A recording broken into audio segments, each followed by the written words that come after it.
Hello guys. तो आज हम सीखेंगे कि रिएक्ट जो रिएक्ट फाइल होती है, एक रिएक्ट फाइल हम कैसे क्रिएट कर सकते हैं अपने डेस्कटॉप, अपने लैपटॉप या डेस्कटॉप जो भी आप यूज कर रहे हो उसमें हम कैसे रिएक्ट ऐप इंस्टॉल कर सकते हैं और सेटअप इन्वायरमेंट कैसे करेंगे वो सब हम देखेंगे। प्लस हम थोड़ा सा रिएक्ट में कंपोनेंट्स कैसे क्रिएट करते हैं वो भी देखेंगे और थोड़ा कुछ क्रिएट भी करेंगे, छोटा सा कुछ फाइल कंपोनेंट कुछ थोड़ा क्रिएट करेंगे, कंपोनेंट्स का टाइप जानेंगे। तो ठीक है, let's start with the setup. तो अब हम पहले सेटअप के लिए हम पहले रिएक्ट की मेन फाइल पे आ गए। वहां पर वो हमें बता देता है, मेन वेबसाइट पे आ गए रिएक्ट की। वहां पर हमें लर्न रिएक्ट में इंस्टॉलेशन, मैं आपको बिल्कुल होम पेज पे जाके दिखा देता हूँ। तो यहाँ पर अब खोलोगे अपने रिएक्ट की वेबसाइट, तो यहाँ पर दो एक आएंगे एपीआई रेफरेंसेस, जो अभी हमें अभी अभी नहीं चाहिए, बात के लिए चाहिए। बट अभी हमें चाहिए लर्न रिएक्ट, तो हम लर्न रिएक्ट पे प्रेस करते हैं यहाँ पर। और यहाँ पर फिर उन्हें यहाँ पर बहुत सारे ऑप्शंस हैं, जिसमें से ट्यूटोरियल है टिक टैक टो का भी। एक्चुअली बहुत अच्छा है, आप खुद से देखना चाहो खुद से भी देख सकते हैं, नहीं तो मैं इस पे एक वीडियो भी बना दूंगा। जैसे यहाँ पर आप देख सकते हैं, ये टिक टैक टो गेम चल रहा है, ये इन्होंने पूरा रिएक्ट से क्रिएट किया है। इसमें तुम पुराने अपने जो क्रिएट किया है वो भी देख सकते हो। तो इट्स वेरी गुड। हम ये क्रिएट करेंगे अपना एक अगले आगे के वीडियो में, बट आज के लिए हम सिर्फ उस सेटअप और इंस्टॉलेशन देखेंगे। तो यहाँ पर इंस्टॉलेशन में अगर हम जाएं और start a new react project देखें, तो यहाँ पर वो कुछ बता रहा है, आप ये सब पढ़ सकते हो कैसे कर सकते हैं। इसमें नेक्स्ट डॉट जेएस है और रिमिक्स है, गेट्स बाय है, एक्सपो है, नेटिव एप्स के लिए एक्सपो है, नेटिव एप्स के लिए, ठीक है।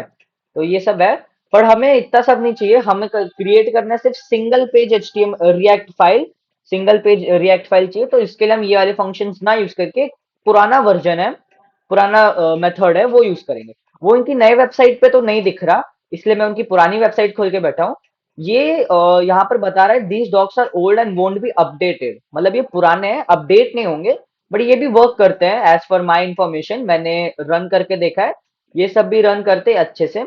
सो हम यहीं पर देखेंगे कि रिएक्ट फाइल कैसे क्रिएट करते हैं। तो हम थोड़ा स्क्रॉल नीचे करते हैं, तो यहाँ पर देखने के बाद यहाँ ये देखिए, यहाँ पर रिकमेंडेड टूल चेन्स में उन्होंने बताया कि कौन से फंक्शंस हो सकते हैं। जैसे अगर हम क्रिएट कर रहे हैं एक सिंगल पेज ऐप रिएक्ट के लिए, तो उसके लिए हमें ये वाला फंक्शन यूज करना है, और आज हम यही वाले फंक्शन को फॉलो करने वाले हैं, यही वाला फंक्शन हम यूज करने वाले हैं। ये नेक्स्ट डॉट जेएस और ये सब हम बाद में सीखेंगे। तो क्रिएट रिएक्ट ऐप के लिए हमें यहाँ पर आप पढ़ सकते हो, is a comfortable environment for learning react. React सीखने के लिए क्रिएट रिएक्ट ऐप एक अच्छी एनवायरनमेंट है। इसके लिए हमें क्या चाहिए होगा, नोड चाहिए होगा, और नोड और एनपीएम चाहिए होगा। नोड और एनपीएम इंस्टॉल होता ही है नोड के साथ, तो नोड हमें इंस्टॉल करना पड़ेगा। नोड वर्जन 14 यहाँ बता रहा है, 14 से ग्रेट होना चाहिए। अगर आप लेटेस्ट वर्जन डाउनलोड करेंगे तो वो भी 14 से ग्रेट ही होंगे। तो अगर आपको नोड इंस्टॉल करना है, तो आप या तो मेरे डिस्क्रिप्शन में जो लिंक है उससे कर सकते हो, या तो आप डायरेक्टली उनकी मेन वेबसाइट पे जा सकते हो, नोड जेएस वाली वेबसाइट पे, नोड डॉट जेएस। यहाँ से हम अपने इंस्टॉलर के लिए इंस्टॉल कर सकते हो, विंडोज के लिए, मैक ओएस के लिए, और अगर लिनक्स या अगर कोई और सोर्स कोड ऐसा चाहिए तो वो भी आपको यहाँ से मिल जाएंगे। तो उसके बाद विंडोज इंस्टॉलर के लिए आपको जिस टाइप का चाहिए, एमएसआई जिप या एमएसआई या जिप चाहिए, तो आप उसके हिसाब से अपने बिट्स के हिसाब से डाउनलोड कर सकते हो। ये तो हमने डाउनलोड कर लिया। इसके बाद हमें चाहिए होगा एक एडिटर, जहां पर हम अपने कोडिंग करेंगे। रिएक्ट की फाइल हमने डाउनलोड अगर इंस्टॉल कर ली, इंस्टॉल करने के बाद उनको एडिट करने के लिए, उसमें कोड अपना डालने के लिए हमें एक इंस्टॉलर चाहिए, एडिटर चाहिए होगा। तो वो एडिटर के लिए मैं प्रिफर करूंगा visual studio code. Most of the coders use visual studio code because it's good from my perspective. और भी अगर आप कोई एडिटर इंस्टॉल करना चाहते हो तो वो आप अपने अपने हिसाब से कर सकते हो, नो प्रॉब्लम।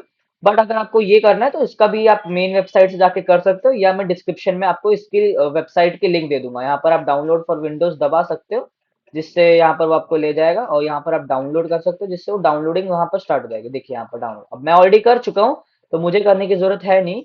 तो मैं इसको यहाँ पर कट कर दूंगा, और हम यहाँ से बैक चले जाएंगे। तो अब हम अपने एक सेट तो अब हम यहाँ पर देखेंगे, तो क्रिएट रिएक्ट ऐप फंक्शन, इसको हम यूज करके रिएक्ट जो फाइल है वो क्रिएट करने वाले हैं। वो कैसे क्रिएट करेंगे, उसके लिए हमें अपने जाना होगा। तो उसके लिए हम चले जाएंगे अपने फोल्डर में, जहां पर हमें फाइल एक्चुअली क्रिएट करनी है। फाइल एक्सप्लोरर में जाके मैं अपने वेब डेवलपमेंट वाले फाइल फोल्डर में, रिएक्ट का एक फोल्डर मैंने ऑलरेडी क्रिएट करके रखा है।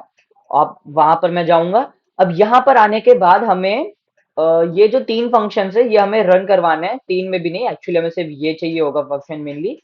तो उसको रन करवाने के लिए यहाँ पर अपने फ़ोल्डर में जहाँ पर आपको क्रिएट करनी है अपनी फ़ाइल, वहाँ उस फ़ोल्डर को खोल लीजिए। अब मुझे यहीं पर क्रिएट करनी है तो यहाँ पर मैं लेफ्ट क्लिक करके टर्मिनल पे ओपन कर लूँगा इस फ़ोल्डर को टर्मिनल में मैंने ओपन कर लिया। अब यहाँ पर टर्मिनल पे मैंने ओपन कर लिया है, तो अब ये वाला जो फंक्शन है npx create react app, अब हम वो रन करेंगे। तो यहाँ पर हम डाल देते हैं npx create रिएक्ट ऐप। ठीक है, npx create react app space देके अब आपको अपनी फाइल का नाम देना है, जो भी आपको react ऐप का नाम देना है अपनी फाइल को, react की जो फाइल फोल्डर होगी उसको जो भी आप नाम देना चाहते हो वो दो। मैं मेरी तरफ से अपना फाइल का नाम रखूंगा react tutorial। आपको जो रखना है रख सकते हो, बट मैं रिएक्ट ट्यूटोरियल रख रहा हूँ। अगर आप रिएक्ट ट्यूटोरियल रखोगे तो भी नो इश्यूज, नहीं रखोगे तो भी नो इश्यूज, वो आप पे डिपेंड करता है। उसके बाद एंटर कर देंगे हम यहाँ पर। अब यहाँ एंटर करने के बाद ये डाउनलोड यहाँ पर स्टार्ट करेगा थोड़ी देर में। वो थोड़ा टाइम लेता है, फर्स्ट टाइम अगर आप क्रिएट कर रहे हो तो उसको थोड़ा और टाइम लगता है। मैं ऑलरेडी 2-3 बार कर चुका हूँ, बट स्टिल यहाँ पर मुझे टाइम लग रहा है, वो थोड़ा टाइम लेता ही है। जैसा आप देख सकते हो यहाँ पर उसने इंस्टॉलेशन स्टार्ट कर दिया है। यहाँ पर वो बता भी रहा है creating a new react app इन, और यहाँ पर आपको फाइल की लोकेशन दी है कि यहाँ पर वो क्रिएट करेगा। ये मेरा वेब डेवलपमेंट वाला फोल्डर था जिसके अंदर रिएक्ट खोल के रखा था, उसके अंदर ये रिएक्ट ट्यूटोरियल नाम का एक फोल्डर क्रिएट करेगा और उसके अंदर अपना सारा कोड एंटर हो जाएगा। यहाँ पर आप देख सकते हो वो पैकेजेस इंस्टॉल कर रहा है अभी।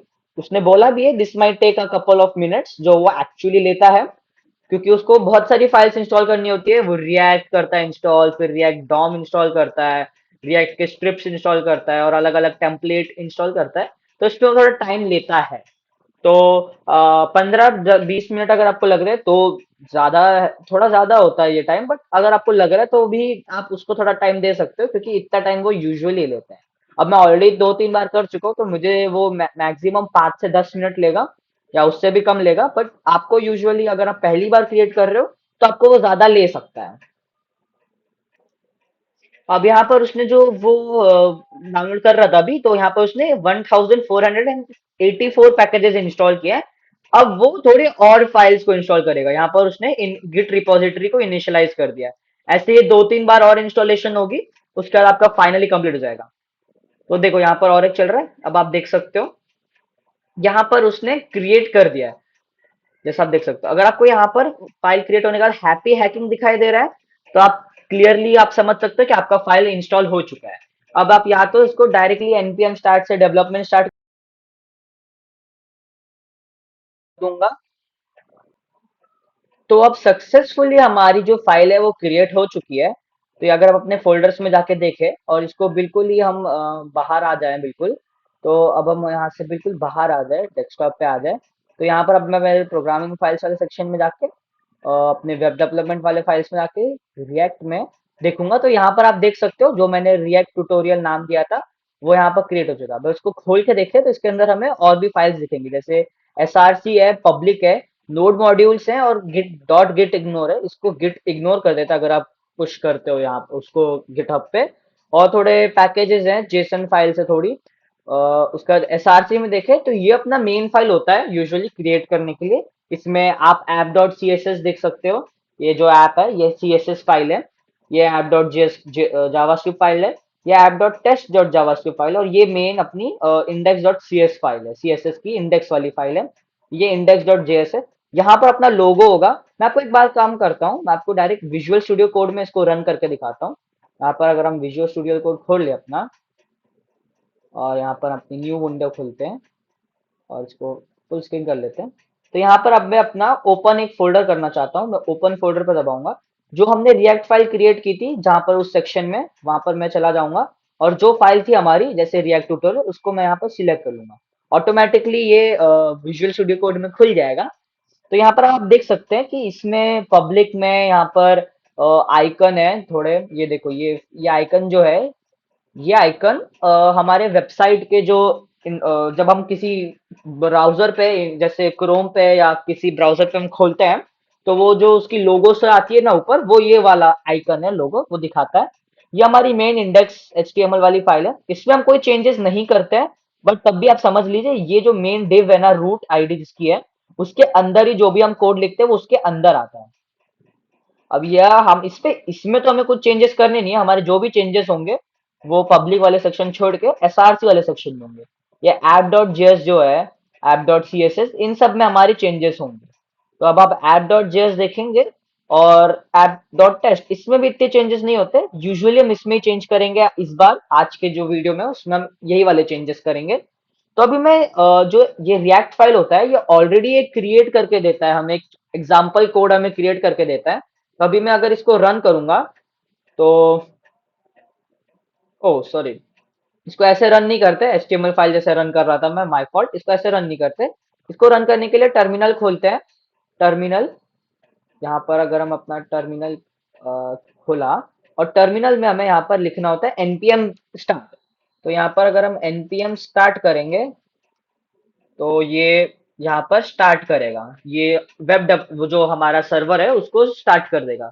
ये कौन से सर्वर पे दिखाएगा? अपने लोकल होस्ट 3000 पे ही दिखाएगा। तो अभी यहाँ पर भी ये थोड़ा टाइम लेगा। मेरा मतलब फर्स्ट टाइम के लिए थोड़ा टाइम ले सकता है, ये जल्दी भी हो सकता है, टाइम भी ले सकता है, तो वो आप डिपेंड करता है कि वो कितना टाइम ले रहा है। यहाँ पर वो दिखा रहा है स्टार्टिंग द डेवलपमेंट सर्वर। तो वो अब अपना डेवलपमेंट स्टार्ट करेगा। वो आपके ब्राउजर पे डिपेंड करता है कौन सा ब्राउजर में खोल रहा है। मेरा तो ये ओपेरा में खोल रहा है, जो मेरा लोकल होस्ट है 3000। अब मेरे 3000 वाला जो होस्ट था उस पर ऑलरेडी एक फाइल रन हो रही थी, तो उस पर तो ये रन होगा नहीं। तो इसके लिए उसने चेंज करके 3001 पे कर दिया रन। आप देख सकते हो उसने मुझसे आस्क किया था कि उसको चाहिए क्या, तो मैंने उसको यस कर दिया था। तो यहाँ पर अब वो वेब डेवलपमेंट सर्वर 3001 पोर्ट पे चालू कर रहेगा, और थोड़ा टाइम लेगा ये। अब मेरा तो ओपेरा ब्राउजर, मेरा ओपेरा पे रन होगा। आप लोगों का किसी भी ब्राउजर पे रन हो सकता है, वो आप देख सकते हैं अपने सेटिंग्स में, आप जाके चेंज कर सकते हैं आपको कौन सा ब्राउजर चाहिए। मेरा तो ओपेरा पे रन होता है। तो यहाँ पर आप देख सकते हो उसने सक्सेसफुली कंपाइल कर दिया है, और उसने कहाँ खोला है? लोकल होस्ट 3001 पे। अब या तो आप डायरेक्ट अपने ब्राउजर पे जाके चेक कर सकते हो कि वो कैसा दिखा रहा है, या तो आप यहाँ पर ये जो है इस पे कंट्रोल क्लिक करके भी खोल सकते हो, ये यहाँ पर खोल देगा। और ये दो दो खुल चुके, तो यहाँ पर अब ये रिएक्ट की तरफ से ऑलरेडी प्रोवाइडेड कोड होता है, जिसमें वो अपना लोगो है वो स्पिन करवा रहा है। ये रिएक्ट का जो लोगो है ये आप देख सकते हैं सीएसएस के थ्रू स्पिन हो रहा है। अब इसका ये सीएसएस के थ्रू स्पिन करवा रहा है, बट हम ऐसा नहीं रखने वाले, इसमें हम थोड़े चेंजेस कर रहे हैं। उन्होंने खुद बताया कि अगर आपको कोड एडिट करना है तो एसआरसी में ऐप डॉट जेएस में आप एडिट कर सकते हो। यहाँ पर वो खुद बता रहा है कि आपको एडिट एसआरसी जो ऐप डॉट जेएस है उसमें आप एडिट कर सकते हो अपने कोड को, और चीजें आप चेंज कर सकते हो वहां से। तो हमें रिएक्ट की ओरिजिनल फाइल तो हमने देख ही ली, अब हम इसमें थोड़े चेंजेस करेंगे। तो एसआरसी में अभी हम ऐप डॉट जेएस वाले फोल्डर में है, ये ऐप डॉट जेएस इधर फोल्डर में है। तो यहाँ पर अभी ये जो फंक्शन वंक्शन है, अब ये लोगो वोगो तो अभी हमें चाहिए नहीं, तो ये लोगो हम हटा देते हैं यहाँ से। ये जो लोगो है इसको हम हटा देते हैं यहाँ से, इसकी हमें जरूरत है नहीं, क्योंकि लोगो हम खुद के चेंजेस करेंगे, तो जो चीजें हमें यूज में नहीं आती वो हमें हटा देनी चाहिए। अब यहाँ पर ये जो फंक्शन ऐप है, और ये रिटर्न है, और ये डिव है, ये हम तीनों छोड़ देंगे। बाकी ये डिव के अंदर जितना भी कुछ है ये हम सब हटा देते हैं यहाँ से। ठीक है, ये जो हेडर तक हमने क्रिएट किया डिव के अंदर, ये हम जैसे खाली छोड़ देते हैं। अब हम कंट्रोल सेव करेंगे। अब हम यहाँ पर कुछ क्रिएट करते हैं, जैसे सिंपल से एक हेड वन हेडिंग दे देते हैं।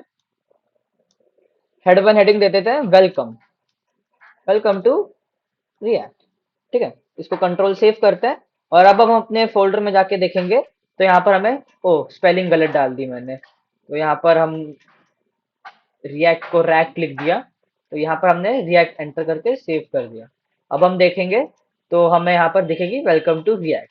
तो ये अब हमने क्रिएट किया वेलकम टू रिएक्ट। अब हम इसको इंस्पेक्ट करके अगर हम देखें यहाँ पर, तो ये देखो, ये हमारा HTML लैंग है, इसके अंदर हमें ये बता रहा है। ये यहाँ पर आप देख सकते हो थोड़ा CSS के लिए होता है, ये मार्जिन, बॉर्डर, पैडिंग, और ये मेन कंटेंट। हमने पैडिंग, बॉर्डर, मार्जिन तो यहाँ पर अभी कुछ है नहीं ज्यादा, तो ठीक है। ये देखिए हमारा HTML लैंग के अंदर जो हेड है, हेड में कुछ नहीं है, बॉडी में हमारा ये वेलकम टू रिएक्ट आता है। बोला था मैंने आपको, जो ये div id रूट है इसके अंदर ही सब आता है। तो देखो मैं रूट पे अगर आप क्लिक करता हूँ यहाँ पर, तो आपको देख सकते हैं वो अंडरलाइन हो जाता है वेलकम टू रिएक्ट। जो ये वाला पार्ट है ये बताता है कि रूट कितना है। तो ये जो हमने क्रिएट किया ये सब रूट में जाता है, जो आईडी है रूट डिव की HTML उसमें जाता है। इसमें तो हम कुछ चेंजेस करते नहीं वैसे, बट जो भी होता है ऐप डॉट जेएस इससे सिंक्ड है। तो हम जो भी चेंजेस ऐप डॉट सीएस में करते हैं, जेएस में करते हैं, वो अपने आप दिखाने लगता है। अब हमें यहाँ से अगर हम ये भी हटा दे H1 और इसकी जगह कोई और साइज रख दे जैसे H2 और फिर लिख दे वेलकम टू रिएक्ट, तो और सेव करके देखें तो अब हमें थोड़ा छोटा दिखाई देगा। थोड़ा देखिए, आप जैसे देख सकते हैं यहाँ पर हमें थोड़ा छोटा दिखाई दे रहा है। अब कुछ लोगों के दिमाग में क्वेश्चन ये आएगा कि हम जावास्क्रिप्ट वाली फाइल में है, तो उसके अंदर में ये H2 H1 ये HTML वाले कोड्स कैसे लिख पा रहा हूँ, ये HTML वाले कोड्स में इसमें कैसे लिख पा रहा हूँ। तो बात ये है कि ये एक्चुअली जावास्क्रिप्ट नहीं है, ये JSX होती है। JSX के ऊपर मैंने ऑलरेडी एक शॉर्ट बना के रखा है, आप उसको जाके देख सकते हैं, नहीं तो मैं इसमें भी थोड़ा बता देता हूँ। ये मतलब HTML जैसी होती है बट HTML नहीं होती है, ये जावास्क्रिप्ट की जगह JSX होती है, जावास्क्रिप्ट XML। जावास्क्रिप्ट XML होती है, एक एक्सटेंशन होती है यूजुअली ये। तो इसमें जो जो भी कोड लिखते हो वो तुम्हारा जावास्क्रिप्ट में कन्वर्ट होता है एज अ JSX। JSX में तुम जो भी कोड लिखते हो वो दिखता HTML जैसा है बट होता जावास्क्रिप्ट है। तो अब मैं यहाँ पर ये एक वेबसाइट खोल लेते हैं जो हमारा कन्वर्टर होगा JSX टू जावास्क्रिप्ट। इसमें आप देख सकते हो JSX टू जावास्क्रिप्ट कैसे होगा। अब मैं जो भी कोड होगा हमारा, ये जैसे ये फंक्शन हमने क्रिएट किया है, इसको हम यहाँ से कंट्रोल C कॉपी कर लेंगे और अपने यहाँ पर जो भी कन्वर्टर है उसमें जाके अगर हम पेस्ट करें और एंटर करेंगे तो यहाँ पर हमें सेव करके, तो यहाँ पर हमने रन किया तो आप देख सकते हो वो यहाँ पर कन्वर्ट कर रहा है कि जावास्क्रिप्ट में ये कैसा शो करेगा। तो यहाँ पर तो ये JSX में डायरेक्टली ऐसा शो कर रहा है, H2 div हमने डाला है। बट यहाँ जावास्क्रिप्ट में आप देख सकते हो रिटर्न JSX, फिर उसने div का खोला है, फिर उसके अंदर ब्रैकेट में क्लास नेम ऐप है, चिल्ड्रन उसका JSX है जिसमें H2 एक चिल्ड्रन है, और चिल्ड्रन में एक्चुअली हमने लिखा है वेलकम टू रिएक्ट। ऐसे ये क्रिएट करेगा जावास्क्रिप्ट में, जो एक्चुअली थोड़ा हार्ड होता है। JSX में बहुत इजी कंसेप्ट होता है, इसलिए रिएक्ट में हम JSX में लिखेंगे ज्यादा अच्छा रहता है। तो ये आप देख सकते हैं यहाँ पर उसने बता दिया है कि कैसे होता है। और अपने बैक टू वेबसाइट, तो यहाँ पर हमें वेलकम टू रिएक्ट तो दिख ही रहा है। तो अब हम एक कंपोनेंट क्रिएट करेंगे। अब कंपोनेंट दो तरीके के होते हैं, एक नॉर्मल कंपोनेंट जैसे एक बटन और ये सब जो होता है उनको भी कंपोनेंट बोलते हैं, और एक होता है फंक्शनल कंपोनेंट। जैसे अगर ये फंक्शन है तो ये फंक्शन भी मेरा कंपोनेंट एज काउंट होता है। तो यहाँ पर हमने एक नया फोल्डर क्रिएट करते हैं कंपोनेंट के लिए इसके अंदर, जिसके हम नाम रखेंगे कंपोनेंट कंपोनेंट्स। और इसके अंदर हमें क्रिएट करेंगे component डॉट जेएस। हम कर देंगे component डॉट जेएस, ऐसे क्रिएट की। अब हमें यहाँ पर कोड हम अपना चेंजेस वेंजेस जो भी हम करेंगे वो हम उसमें ऐप डॉट जेएस में बाद में डाल देंगे। तो अब सबसे पहले हम यहाँ पर इंपोर्ट कर लेंगे हम रिएक्ट को। इंपोर्ट कर लिया हमने यहाँ रिएक्ट को। इसके बाद हम यहाँ पर एक फंक्शन क्रिएट करेंगे। तो अब हम करेंगे उसको ES6 वे से, तो उसके एक थोड़ा अलग तरीके का होता है, उसको हम ऐसे क्रिएट करेंगे कॉन्स्ट। तो हम डाल देंगे इसका नाम फर्स्ट कॉम्प, ऐसे फर्स्ट कंपोनेंट। हमने फर्स्ट कंपोनेंट डाल दिया। इसके बाद हम ऐसे दो ब्रैकेट क्रिएट करेंगे, और ऐसे दो ब्रैकेट क्रिएट करने के बाद ब्रैकेट के पहले यहाँ पर एक इक्वल टू साइन आएगा, और ब्रैकेट के बाद एक एरो साइन आएगा जो बनेगा इक्वल टू और इस साइड वाले साइन से, और उसके बाद हम अपना करली ब्रेसेस खोल लेंगे। ठीक है। तो इसके अंदर हम एक रिटर्न क्रिएट करेंगे, रिटर्न करवाएंगे। रिटर्न के अंदर हम एक H1 क्रिएट कर देंगे, यहाँ पर हम एक करेंगे एक H1 जिसको हम फिर से लिख देंगे वेलकम टू रिएक्ट। बट ये वेलकम टू रिएक्ट जो होगा वो सिर्फ एक टेक्स्ट की जगह एक्चुअली एक कंपोनेंट होगा। तो हम कंपोनेंट क्रिएट कर रहे हैं, टेक्स्ट हमारा सेम है बट वो होगा एज अ कंपोनेंट। हम इसको यहाँ पर आर कैपिटल रख देते हैं। अब हमने यहाँ ये क्रिएट किया, यहाँ पर ये लगा देंगे। ठीक है। तो अब इसको अगर हम कंट्रोल सेव करें, और अभी हमें बना तो लिया हमने कंपोनेंट बट इसको एक्सपोर्ट करवाना है अभी। तो एक्सपोर्ट करवाने के लिए एक ट्रिक होती है इसमें रिएक्ट में, एक्सपोर्ट डिफॉल्ट। हम डायरेक्ट अलग तरीके से भी कर सकते हैं, इस तरीके से करूंगा मैं। एक्सपोर्ट डिफॉल्ट, फिर तुम्हारा जो कंपोनेंट है उसका नाम, जैसे फर्स्ट सी कैपिटल है तो फर्स्ट कंपोनेंट। ठीक है। फर्स्ट कंपोनेंट, और उसके बाद तुम्हें ये लगा देना है फर्स्ट कंपोनेंट। ऐसे क्रिएट करना नहीं होता है, ऐसे करना होता है। ठीक है। तो अब ये एक्सपोर्ट डिफॉल्ट फर्स्ट कंपोनेंट, अब हम इसको कंट्रोल सेव करेंगे तो यहाँ पर हमारा एक्सपोर्ट करवा सकते हैं। अब हम अपने ऐप डॉट जेएस में अगर ये H2 अगर हम हटा दें और S2 की जगह हम लिख दे अपना फर्स्ट कंपोनेंट नहीं, सॉरी, फर्स्ट कंपोनेंट कंपोनेंट, और ऐसे कर दें तो ये रन होगा। बट रन अभी नहीं होगा, क्यों? क्योंकि यहाँ पर अभी हमने उसको इंपोर्ट नहीं करवाया। तो हमें यहाँ पर लिखना पड़ेगा, इंपोर्ट करवाना पड़ेगा, इंपोर्ट फर्स्ट कंपोनेंट, इंपोर्ट ऐसे करवाना पड़ता है। तो यहाँ पर इंपोर्ट कराना पड़ता है, तो यहाँ पर हम लिख देंगे फर्स्ट कंपोनेंट, ठीक है, फर्स्ट कंपोनेंट फ्रॉम, यस, ये आपने ऑलरेडी उसने दिखा दिया कि कैसे होता है। फाइल लोकेशन अपनी कंपोनेंट्स जो फोल्डर है उसके अंदर component डॉट जेएस। अब ये component डॉट जेएस को सिर्फ कंपोनेंट क्यों दिखा रहा है? क्योंकि जेएस फाइल्स को जो होती है हमारी जावास्क्रिप्ट फाइल्स, उसको हमें जो अगर एक्सपोर्ट करवाना होता है, इंपोर्ट करवाना होता है, तो डॉट जेएस नहीं लगाना पड़ता। अगर यहीं पर हम सीएसएस की फाइल यूज करते हैं तो हमें यहाँ पर component डॉट सीएसएस लिखना पड़ता। बट अभी हमने ये अच्छे से क्रिएट कर लिया है। तो अगर हम इसको कंट्रोल सेव करेंगे और देखेंगे, कंट्रोल सेव कर लिया हमने यहाँ पर, एक बार फिर कर लेते हैं कंट्रोल सेव।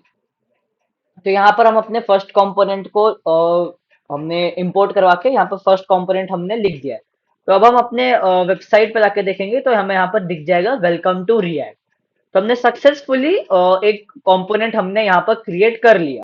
अब ये तो बेसिक था, आगे हम और भी अच्छे चीज, नए नए चीजें सीखेंगे और कैसे बढ़िया बढ़िया एप्स और वेब, मतलब बढ़िया बढ़िया चीजें बनाएंगे हम इससे। तो आज के लिए इतना काफी है। आगे के वीडियोस में हम इसके बारे में और सीखेंगे, आगे की चीजें सीखेंगे, नेक्स्ट डॉट जे सीख सकते हैं, या हम वो टिक टैक टोक वाला ट्यूटोरियल जो है वो भी हम बना सकते हैं। बट आज के लिए इतना काफी है। So that's it.